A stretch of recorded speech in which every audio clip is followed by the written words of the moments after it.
마태복음 14장 6절에서 8절 말씀입니다. 성경으로는 신약 18절입니다. 그때 예수께서 안식일에 유다사로 가실 때 제자들이 시장하여 이삭을 잘라먹으니 바리새인들이 보고 예수께 말하되 보시오 당신의 제자들이 안식일에 하지 못할 일을 하나이다. 예수께서 이르시되 다윗이 자기와 그 함께한 자들이 시장할 때 한 일을 읽지 못하였느냐. 그가 하나님의 전에 들어가서 제사장 외에는 자기나 그 함께한 자들이 먹어서는 안 되는 진설떡을 먹지 아니하였느냐. 또 안식일에 제사장들이 성전 안에서 안식을 통하여도 그가 없음을 너희가 율법에서 읽지 못하였느냐. 내가 너희에게 이르노니 성전보다 더 큰 이가 여기 있느니라. 나는 자비를 원하고 제사를 원하지 아니하노라 하신 뜻을 너희가 알았더라면 무죄한 자를 정죄하지 아니하였으리라. 인자는 안식일의 주인이라 하시니라. 이 손명희 시인이 쓴 시 가운데에 얼마나 아프실까라고 하는 그런 시가 있습니다. 얼마나 아프실까 주님의 몸과 마음, 사람들을 위하여 십자가에 달려 제물되실 때 얼마나 아프실까. 하나님 가슴은 독생자시였건만 인간들 부족하다 원망할 때 얼마나 아프실까. 주님의 심령은 자신을 주셨건만 사람들 부인하며 욕할 때 얼마나 아프실까. 하나님의 마음은 인간들을 위하여 아들을 제물로 삼으실 때 그런 시를 이제 지었습니다. 여러분 잘 아시는 것처럼 송명희 시인은 뇌병변 장애인입니다. 남의 도움이 없이는 움직일 수 없는 그런 분이었죠. 그런데 그럼에도 불구하고 늘 하나님 앞에 감사하고 하나님을 찬양하는 그런 시를 쓰였던 분이십니다. 어떻게 이렇게 할 수가 있었을까 생각해보면 이 송명희 시인은 자신이 당한 그 아픔, 자신이 처해진 그 환경에 집중하면서 원망하기보다 오히려 하나님의 마음을 헤아렸습니다. 하나님의 마음을 읽었습니다. 아들을 주시기까지 나를 사랑하신 그 하나님의 마음을 알았습니다. 그러면서 하나님의 그 사랑의 그 마음을 알지보다는 그 사람들을 보면서 하나님이 얼마나 아파하실까를 생각하게 되는 거죠. 그리고 그 마음을 글로 표현하게 되었던 겁니다. 이런 마음을 지은 이 시인을, 이런 마음을 가진 이 손명희 씨를 하나님께서 보셨을 때에 하나님의 마음이 얼마나 기쁘셨을까. 왜냐하면 하나님의 마음을 알았기 때문에 그러하죠. 우리는 사람의 마음을 알기가 참 힘듭니다. 열 길 물속은 알아도 한 길 사람 속은 모른다는 말처럼 사람의 마음 읽기가 참으로 힘들고 어렵습니다. 사람의 마음을 읽을 수 있다라고 한다면 관계에 있어서 참으로 좋을 텐데 사람의 마음 읽기는 너무나 힘들고 어렵습니다. 그런데 하나님의 마음 읽기는 너무나 쉽습니다. 왜냐하면 성경을 통해서 이미 하나님은 하나님이 어떤 마음을 가지고 계신지 정확하게 알려주셨기 때문에 그러합니다. 그럼에도 불구하고 그 하나님의 마음에 우리가 올바르게 반응하지 못하면 하나님은 아파하시는 거죠. 하나님 마음은 이미 잘 알려졌는데 그 마음을 알지 못하고 우리가 엉뚱하게 반응을 보이면 하나님은 아파하십니다. 아파하시는 이유는 우리를 사랑하시기 때문에 그러하죠. 사랑하니까 아픈 겁니다. 사랑하지 않으면 아프지도 않을 텐데 사랑하니까 아프신 겁니다. 예수님께서 공생의 막바지에 이르렀을 때에 많은 사람들이 환영을 받으면서 예루살렘 성에 입성을 하게 되십니다. 그런데 그때 예수님께서 그 성을 바라보시면서 우셨습니다. 많은 사람들이 환영을 받으면서 이제 도착했던 예루살렘인데 그 성읍을 바라보시면서 예수님은 우셨어요.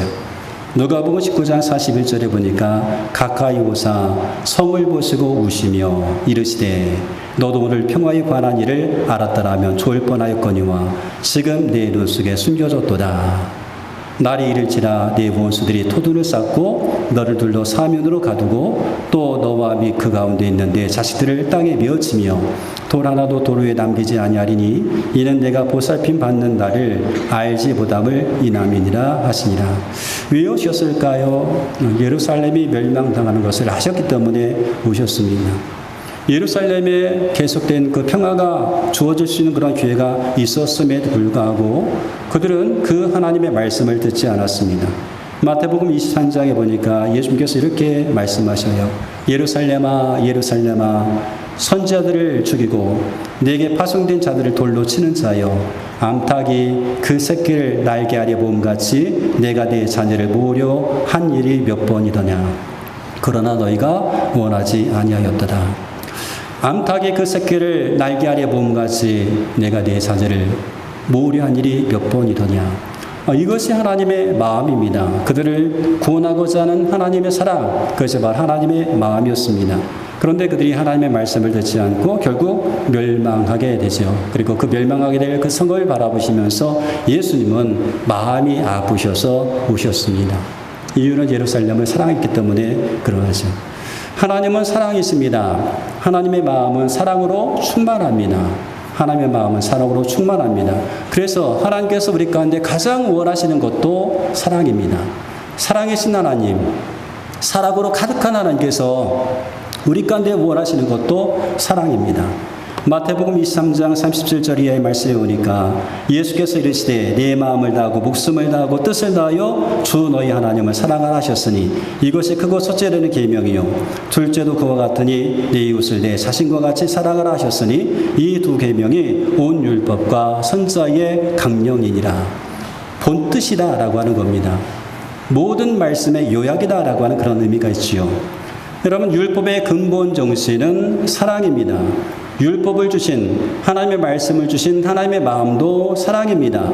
그런데 오늘 본문에 등장하는 바리새인들은 이 율법의 근본 정신, 이 사랑을 버렸습니다. 그리고 자신들이 만든 율법의 껍질, 율법의 껍데기를 통하여서 사람들을 힘들게 하고 어렵게 하고 심지어 정죄하기에 이르렀습니다. 예수님께서 밀밭 사이로 지나가시게 되었는데 그때 제자들이 얼마나 배가 고팠던지 밀이삭을 잘라서 비벼서 이제 먹게 되었습니다. 바리새인들은 이것을 보고 예수님께 달려와서 이야기합니다. 보십시오. 당신의 제자들이 안식일에 해서는 안 될 일을 지금 하고 있습니다. 라고 얘기하는 거죠. 당신의 제자들이 지금 안식일에 해서는 안 될 일을 하고 있습니다. 라고 하면서 이제 문제를 삼습니다. 바리새인들이 문제 삼고 있는 것은 지금 제자들이 남의 밭에 있는 이삭을 잘라서 비비어 먹은 것을 문제 삼은 것은 아닙니다. 밀이삭을 잘라서 먹는 행위는 잘못된 행위가 아니었어요. 이 사실을 그들은 알고 있었습니다. 신명기 23장 24절 이하의 말씀에 보니까 율법에 이런 말씀이 있어요. 내 이웃의 포도원에 들어갈 때에는 마음대로 그 포도를 배불리 먹어도 되느니라. 그러나 그릇에 담지는 말 것이요 내 이웃의 곡식밭에 들어갈 때에는 내가 손으로 그 이삭을 따도 되느니라. 그러나 내 이웃의 곡식밭에 낯을 대지는 말지어다. 하나님은 참으로 자비로우신 분이십니다. 그래서 하나님은 배고픈 사람의 마음을 누구보다도 더 잘 알고 계셔요. 배고픈 사람의 서름을 너무나 잘 알고 계시기 때문에 하나님께서 배고픈 사람의 이 문제를 말씀을 통해서 해결해 주셨습니다. 배고픈 사람들이 이웃 사람의 포도원에 들어가서 실컷 그 포도를 따먹을 수가 있었어요. 배고픈 사람은 이웃 사람의 곡식밭에 들어가서 그것을 따서 비비어 손으로 잘라 먹을 수가 있었습니다. 단지 뭐만 금지되었어요? 그릇에 담아가거나 낯을 대는 일은 하면 안 되었다라고 하는 거죠. 예전에 저도 이런 적이 있습니다. 제가 어렸을 때 요즘에 이렇게 하면 난리가 날 텐데 제가 초등학교 때죠. 어릴 때에 아이들과 함께 이제 그 학교를 마치고 그물을 하나 딱 짊어지고 그 예당 저수지 근처에 있는 그 물가로 가는 거예요. 가가지고 이제 고기를 잡는죠. 근데 가던 길에 얼마나 학교를 마치고 얼마나 배가 고파요. 근데 가던 길에 보니까 옆에 무밭이 있는 거예요. 무가 얼마나 잘 익었는지 무 밑으로 이렇게 올라와 있는 거. 그래서 그것을 하나 딱 빼가지고 그런 경험 있으죠. 이제 그 위를 잘라내고 이로 돌돌돌 말아가지고 그 속에 있는 무를 먹은 그런 기억이 있습니다. 그때는 그 정도는 다 봐줬어요. 근데 요즘에 그렇게 했다가는요, 아마 큰일 날겠죠. 그때 그것이 다 그 시절은 그렇게 허용되었던 시절이었습니다.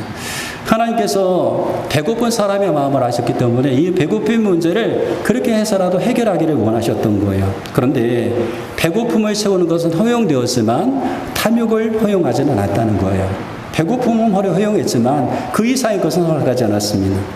바리새인들도 이것을 알았기 때문에 제자들이 미리 싹을 잘라서 먹는 그 행위를 가지고 문제 삼지 않았습니다. 문제 삼은 것은 뭐냐면 왜 하필 안식일에 하느냐라고 하는 거죠. 왜 안식일에 미리 이삭을 잘라서 먹느냐 하는 것이었습니다.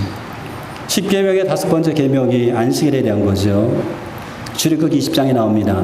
안식일을 기억하여 거룩하게 지키라. 엿새 동안은 힘써 내 모든 일을 행할 것이나 일곱째 날은 내 하나님 여호와의 안식일인즉 너나 내 아들이나 내 딸이나 내 남종이나 내 여종이나 내 가축이나 내 문 안에 머무는 갱이라도 아무 일도 하지 말라. 아무 일도 하지 말라. 이 안식일에 아무 일도 하지 말라. 바리새인들은 하나님께서 주셨던 이 계명을 잘 지키길 원했습니다. 그래서 율법을 아주 철저하게 지키기 위해서 여러 가지 규정을 만들어 놓았어요. 그것을 정리한 책이 미슈나라고 하는 책이라고 합니다. 이 미슈나에는 약 한 10만 개가 넘는 그런 조항이 있다고 합니다. 그런데 이 안식일이라는 규정 가운데는 이 안식일 규정은 39개가 있는데요. 이 안식일 규정 39개는 안식일을 잘 지키고 싶어서 만든 그런 규정이었습니다. 초점을 맞춘 것은 무엇이 일인가라고 하는 거죠. 아무 일도 하지 말라고 하셨는데 그러면 일의 기준이 뭔가라고 하는 거예요. 그래서 그 일의 기준을 정했습니다. 일의 규정을 정해놓고 그 일을 하지 않을 것, 그 일을 금지시켰습니다. 요리하는 것 당연히 일입니다. 하면 안 됩니다. 집안일하는 것 당연히 안 됩니다. 그거 일입니다. 생업, 농업, 목축, 기타 일 이런 것 다 일이기 때문에 하면 안 되었습니다. 심지어 불을 켜고 끄는 것도 전기 스위치를 올리고 내리는 것도 일이었습니다. 하면 안 되었습니다.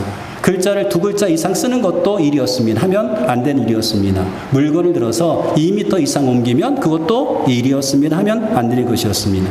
비가 올 때 우산을 펴는 것 일일까요? 일이 아닐까요? 그것도 일이었습니다. 무화과나무 마른 것이죠. 그 2 송이를 옮기면 그것도 일이었습니다. 이런 규정을 잔뜩 만들어 놓은 거죠. 바리새인들의 뇌에는 제자들이 지금 했던 그 행위도 일이었습니다. 이삭을 자른 것은 추수행위였습니다. 비비는 것은 탈국하는 일이었습니다. 벼를 불어서 후 부는 것은 뭐예요? 키질을 하는 행위였습니다. 일로 본 거죠. 그래서 바리새인들은 왜 제자들이 안식일에 일을 하느냐, 왜 안식일에 일을 해서 안식일을 범하느냐라고 하는 것이었어요.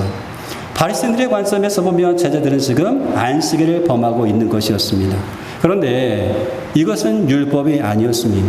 이것은 하나님의 말씀이 아닙니다. 미시나는 율법의 설명서와 같은 것이고 율법은 아니었습니다. 그들의 전통이었습니다. 그들이 이러한 규정을 만든 것은 어떻게 하면 율법을 하나님의 말씀을 더 잘 지킬 수 있을까라고 생각해서 만든 것이었습니다. 그런데 결과적으로 보니까 그 만든 것 때문에 오히려 하나님의 말씀을 어기는 일이 되었습니다. 율법을 잘 지키려고 만든 그런 규정들이었는데 그 규정들 때문에 율법을 범하는 일이 발생했다는 거죠. 그래서 예수님께서 이것을 지적한 바가 있어요. 마태복음 15장 3절에 보니까 대답하여 이르시되 너희는 어찌하여 너희 전통으로 하나님의 계명을 범하느냐. 너희 전통으로 왜 하나님의 말씀을 범하느냐. 하나님이 이루셨으되 내 부모를 공경하라 하시고 또 아버지나 어머니를 비방하는 자는 반드시 죽음을 당하리라 하셨거늘 너희는 이르되 누구든지 아버지에게나 어머니에게 말하기를 내가 드려 유익하게 할 것이 하나님께 드림이 되었다고 하기만 하면 그 부모를 공경할 것이 없다 하여 너희 전통으로 하나님의 말씀을 폐하는도다. 너희 전통으로 하나님의 계명을 버렸다. 너희 전통으로 하나님의 말씀을 피했다. 이런 일들이 바리새인들 가운데 많이 있었던 겁니다.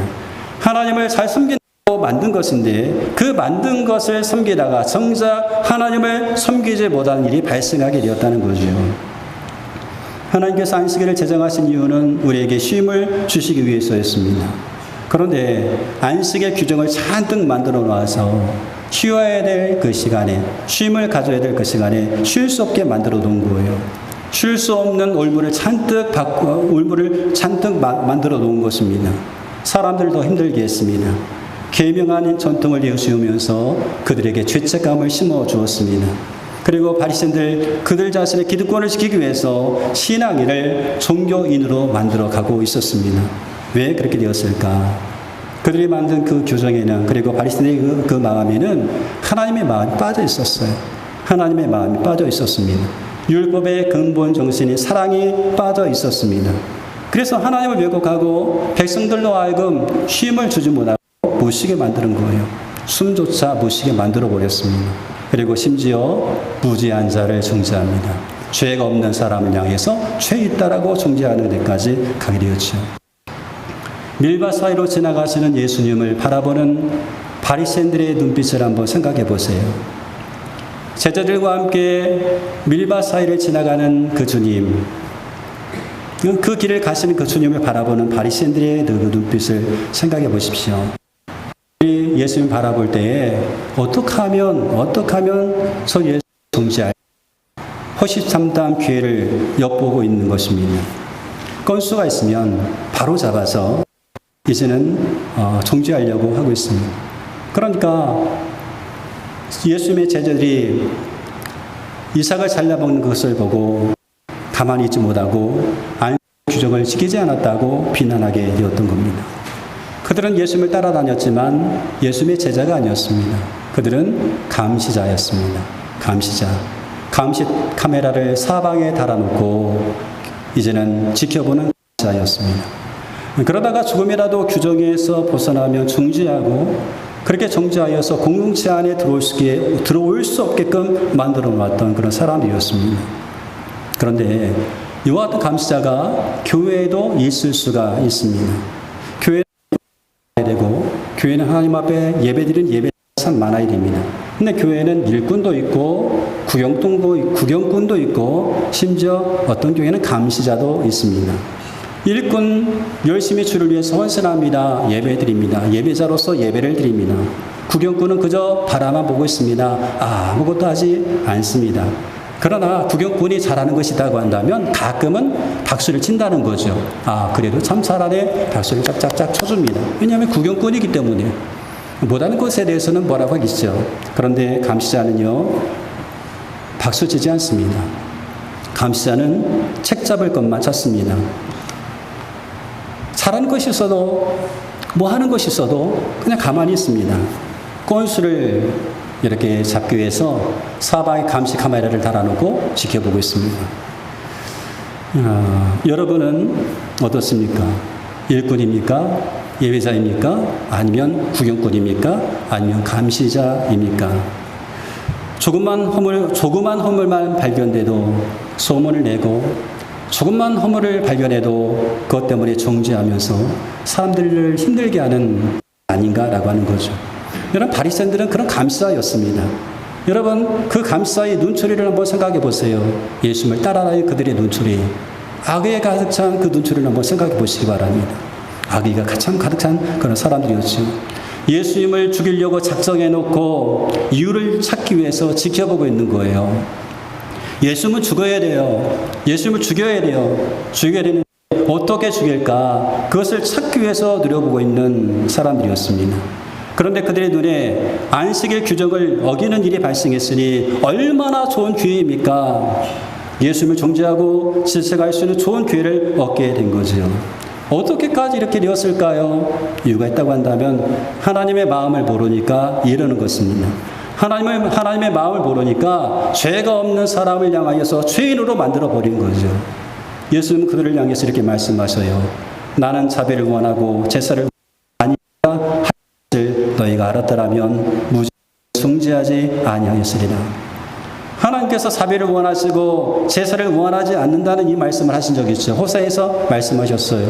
이 말씀을 너희가 알았다라면 죄가 없는 사람을 향하여서 죄 정죄하지 않았을 것이다. 제가 이번 한 주간 동안 이 말씀을 묵상하면서 이 말씀 앞에 정말로 하나님 앞에 회개하지 않을 수가 없었어요. 새벽 시간마다 하나님 앞에 이 문제 때문에 회개했습니다. 이 말씀 앞에 도저히 회개하지 않을 수가 없었어요. 하나님께서 진정 원하시는 것이 자비, 하나님께서 정말로 원하시는 것이 자비인데, 하나님께서 정말로 기뻐하시는 것이 사랑인데 사랑에 빠져버린 제사, 사랑이 없는 자비가 없는 그런 제사, 그런 것들을 보시면서 하나님 마음이 얼마나 아프실까. 우리가 함께 예배드리고 있지만 예배드린 우리의 마음속에 사랑은 없고 오히려 이 마음속에 미움만 가득하고 있다고 한다면 그것을 보셨을 때 하나님 마음이 얼마나 아프실까. 그것을 생각하면서 도저히 하나님 앞에 제가 회개하지 않을 수가 없었습니다. 하나님께서 자비를 원하시는데, 정말 진정 원하시는 건 자비인데, 그 자비를 다 빼버리고 그냥 와서 예배만 드린다고 해서 하나님께서 예배를 기뻐하실까?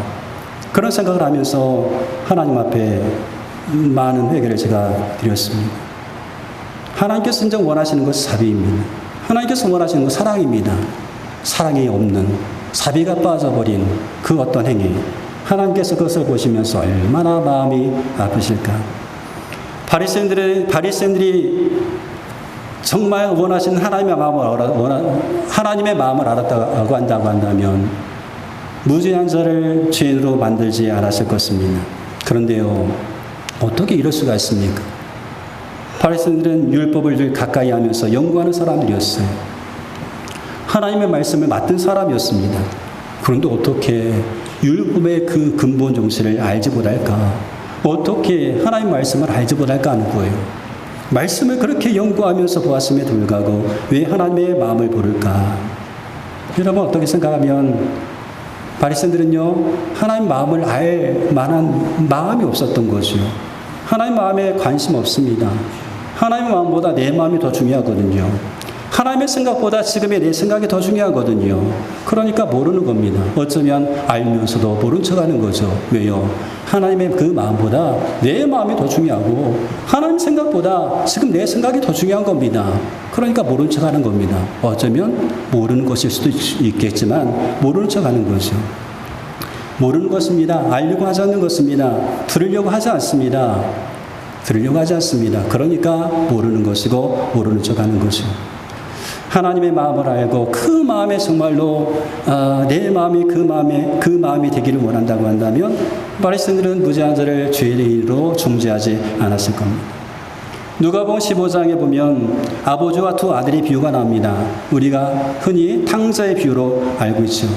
이 비유는 아버지의 사랑에 대해서 이야기를 하고 있습니다. 두 아들을 향한 아버지의 관대한 사랑이 이 두 아들의 비유의 핵심입니다. 어떤 사람에게 두 아들이 있었죠. 어느 날 둘째 아들이 아버지에게 재산 가운데 자신의 몫을 달라고 합니다.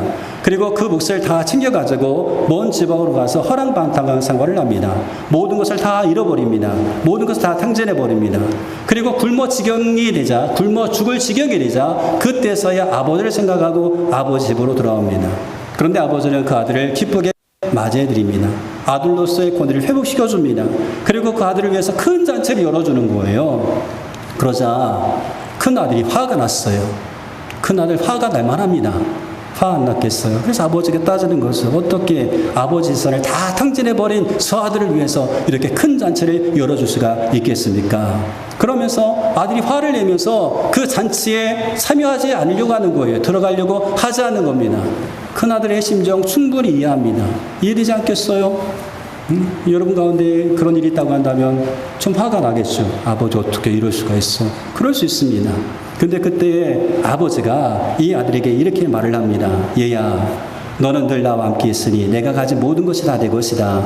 그런데 너의 이 아우는 죽었다가 살아났고 내가 잃었다가 되찾았으니 즐기며 기뻐하는 것이 마땅하다. 아들아, 너는 나와 함께 있지 않니? 내 것이 다 내 거야. 그런데 이 둘째는 죽었다가 살아왔고 내가 잃었다가 다시 얻은 거야. 그러니까 기뻐하고 즐거워하는 것이 마땅하지 아니하니? 라고 그렇게 이제 얘기하는 거죠. 이후에 이 말을 들었던 아들은 어떤 반응을 보였을까요? 성경은 그 위에 어떤 반응을 보였다고 이야기하지 않고 있습니다. 여러분은 이 큰아들이 어떻게 하길 원하십니까? 여러분은 이 큰아들이 이 아버지 말을 듣고 이 큰아들이 어떻게 했으면 좋겠다, 그렇게 생각하셔요. 만약에 여러분이 큰아들이었다고 한다면 여러분 어떻게 하실 것입니까? 만약에 이 큰아들이 아버지의 그 마음을 알고 그 마음을 알아서 내 마음은 그렇지 않지만 그 아버지의 마음 때문에 그 잔치에 참여했다라고 한다면 너무나 좋은 일이겠죠. 아버지의 마음을 알았다고 한다면 아마 그 잔치에 참여하려고 했을 것입니다. 아버지의 그 사랑을 아마 동생에게 흘려보낼 수도 있었을 겁니다. 그런데 아버지가 그렇게 말을 했음에도 불구하고 그 아버지의 마음을 그냥 모른 척 했다라고 한다면 아마 계속해서 동생을 정죄했을 겁니다. 너 죄인이야 라고 정죄했을 겁니다. 하나님께서 원하시는 것은 자비입니다. 사랑입니다. 하나님 그 무엇보다도 우리 가운데 원하시는 것이 바로 사랑입니다. 모든 말씀의 근본 정신이 사랑입니다. 그런데 바리새인들은 자신들이 만든 그 규정을 가지고 하나님의 계명을 범하고 있습니다. 계명을 해석한 것을 계명을 지금 앞지르고 있는 거죠. 전통의 계명보다 더 중요하게 여겼던 겁니다. 하나님의 마음을 몰랐습니다. 모른 척하고 있습니다. 그래서 무지한 자를 정죄하고 있는 겁니다. 교회가 하나님의 마음을 안다면, 그래서 교회가 하나님의 자비로 정말 흘러넘친다고 한다면, 이 교회가 하나님의 자비가 강물처럼 흐른다고 한다면 교회는 비난받을 일이 없을 겁니다. 사람들로부터 근심거리가 되지 않을 겁니다. 그런데 교회가 하나님의 마음을 모릅니다. 하나님의 마음을 모른 척합니다. 나는 자비를 원하고 제사를 원하지 아니하노라 하신 뜻을 모릅니다.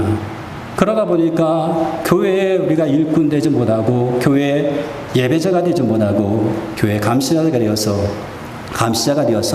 허물을 찾아서 정죄하려고 혈안이 되어 있습니다. 뭐 하나 걸리기만 해봐라. 내가 가만히 있지 않을 거야. 마치 그런 것 같습니다. 하나님의 자비가 교회에 흐르지 않고 결국 교회는 걱정의 대상이 되게 됩니다. 하나님께서 원하시는 것을 모르면, 또 하나님께서 원하시는 것을 그냥 무시해버리면 이렇게 됩니다. 여러분, 하나님께서 원하시는 것이 자비입니다. 사랑입니다. 그래서 교회에 사랑이 없으면 아무 유익이 없습니다. 우리에게 사랑이 없으면 아무 유익이 없습니다. 우리가 하는 모든 것들 유익이 없습니다. 고린도전서 13장에 보니까 내가 사람의 모든 말과 천사의 말을 할지라도 내게 사랑이 없으면 울리는 징이나 요란한 꽹과리가 될 뿐입니다. 또 산을 옮길 만한 모든 믿음을 가지고 있을지라도 사랑이 없으면 아무것도 아닙니다. 내가 자랑삼아 내 몸을 넘겨줄지라도 사랑이 없으면 내게 아무런 이름이 없습니다. 사랑이 없으면 아무것도 아니고 아무런 신앙 유익이 없다고 말씀하고 있어요. 그러므로 교회는 하나님의 사랑으로 흘러넘쳐야 됩니다. 우리가 주님께 받은 은혜가 있습니까? 내가 받은 은혜가 있다고 한다면 그 은혜를 흘려보내야 되는 거죠. 우리가 하나님의 자비하심을 경험했습니까? 그렇다고 한다면 그 자비하심을 누군가에게 흘려보내는 거죠. 흘려보내다 보면 하나님의 자비하심이 강물처럼 교회 가운데 흘러넘치게 되는 거죠. 그 모습을 보시면서 하나님께서 얼마나 기뻐하실까요? 하나님은 하나님의 자비를 누군가에게 흘려보내는 그 사람을 너무나 기뻐하십니다. 그 은혜 받으셨어요? 은혜를 흘려보내는 거죠. 예배를 통하여서 근본 정신은 사랑입니다. 핵심은 사랑입니다. 바리새인들에게 율법에서 순종 요구하는 사랑이 있었다고 한다면, 그들은 배고파가지고 이삭을 잘라먹는 그 제자들을 정죄하지 않았을 것입니다. 그들에게 사랑이 있었다고 한다면 오히려 그들에게 허물이 있다고 할지라도 그 허물을 덮어주었을 겁니다.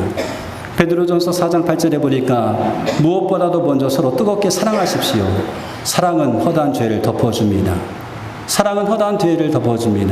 우리가 왜 죄를 자꾸 들추어내려고 하고 없는 죄도 자꾸 만들어내려고 하는 줄 아십니까? 사랑이 없기 때문에 그렇습니다. 세상에선 그럴 수 있습니다. 예수 믿지 않으면 그럴 수 있습니다. 그런데 예수 믿는 우리가 그런다는 거죠. 왜요? 하나님의 그 마음을 모르기 때문에 그렇죠. 하나님의 마음을 모른 척합니다. 알면서도 모른 척해요. 어쩌면 하나님을 아예 모르는 사람일 수도 있습니다.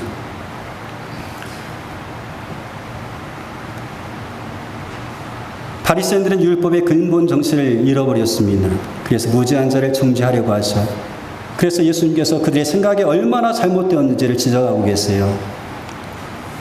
3절 말씀 가다 보니까 다윗이 그 동료들이 배고플 때에 한 일을 읽어보지 못했느냐. 하나님의 전에 들어가서 제사장 외에는 아무도 먹지 못하게 되어 있는 것을 먹지 않았느냐. 5절에 보니까 안식일에 제사장들이 성전에서 안식을 범해도 죄가 되지 않는다는 것을 읽어보지 못했느냐.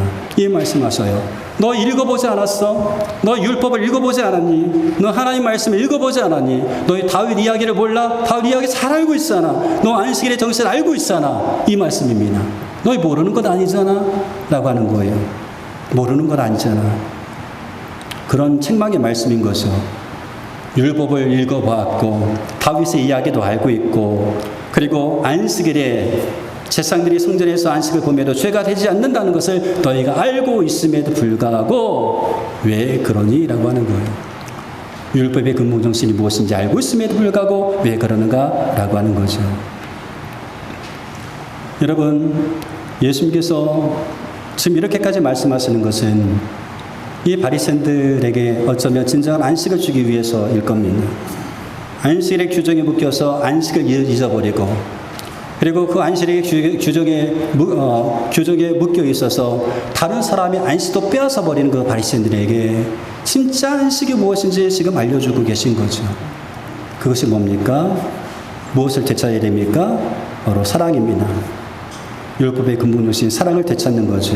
그래야 하나님께서 주셨던 그 참된 안식을 바리새인들도 경험할 수 있고 그들을 따르는 백성들도 경험할 수가 있는 겁니다. 하나님이 원하시는 것이 무엇입니까? 자비입니다. 인애입니다. 사랑입니다. 그것이 바로 하나님의 마음입니다. 하나님의 은혜를 믿는 우리는 그 은혜를 경험하고 그 은혜를 이제는 흘려 보내야 됩니다. 그래야 하나님 물처럼 교회에 흘러 넘치게 되겠죠. 그러기 위해서 하나님께서 정말 무엇을 원하시는지 다시 한번 우리가 말씀을 통해서 경험해야 돼요. 하나님 무엇을 원하시는지. 나는 자비를 원한다. 내가 제사를 원하는 것이 아닌가. 하나님 사랑하는 마음도 없고 이웃을 향한 사랑도 없으면서 하나님 앞에 와서 예배드린다고 나 그거 기뻐하지 않는다. 주님께서 우리 가운데 말씀하잖아요. 자비를 원하시는 주님, 그 주님께서 우리 가운데 원하시는 것이 무엇인지 우리가 알고 있습니다. 하나님 마음을 우리가 알잖아요. 그 마음을 알고 그 마음에 바르게 반응할 때 하나님 기뻐하시지만 그 마음을 알았음에도 불구하고 그 마음에 다르게 반응하면 하나님 얼마나 슬퍼하시겠어요. 하나님을 슬프게 하는 성도가 아니라 하나님을 기쁘게 하는 그런 성도가 되시기를 주의 이름으로 축원드리겠습니다.